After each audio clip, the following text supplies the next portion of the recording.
Hey, I thought it would be really nice to talk about Christmas right now, while it's not such a hot topic and while emotions aren't running so high.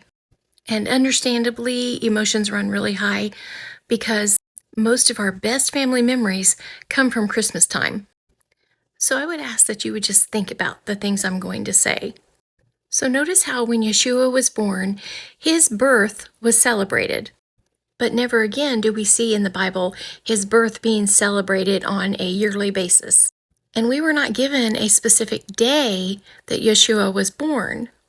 But you know what we were given? Specific dates for all 7 of the holy days. For example, Passover is to be held on the 14th day of the first month according to Exodus chapter 12. And something that many of you don't realize is that all of the feast days, all of the holy days, all 7 of them were about Messiah. They still are about Yeshua Messiah. They are so rich in meaning and so beautiful. So as a believer in Messiah, why wouldn't you want to celebrate them? They're about Him. And boy, is this one a doozy. We will all be keeping them in the millennial reign.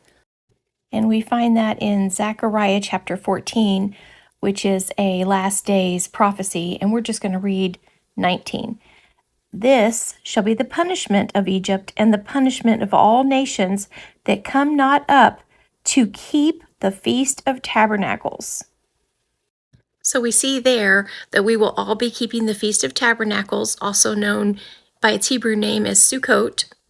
So why not start now? Why not make new memories with your family? Memories that are actually based on truth rather than lies. The favorite one for my children was the Feast of Tabernacles. 8 days of camping, more like 10 when you count set up and tear down. That was always the best week of the year. And how awesome to have a commanded vacation every year. Thinking back to when I stopped celebrating Christmas, I was a regular Christian, but I read something about the tree, and so I got rid of the tree, got rid of the Christmas tree. I bought more nativity sets, and we celebrated Yeshua's birth. Of course, it was JESUS at the time, and I had a birthday cake for JESUS, and letting go of Christmas was definitely a process for me. And I didn't even realize all the things I know now about it. At the time, I just had a knowing in my spirit that something was not right about it. I didn't know what, but something. So if that's where you're at today with Christmas, you know something's not right, and you know you should start letting go, but you just don't know how, my advice would be just let it go. Just tell your family and friends that you love them very much, but you love the Father more than anyone or anything, and you want to please Him and live His way. It is far better to please the Father than to please man. You will most likely catch some heat over it, but that's called persecution.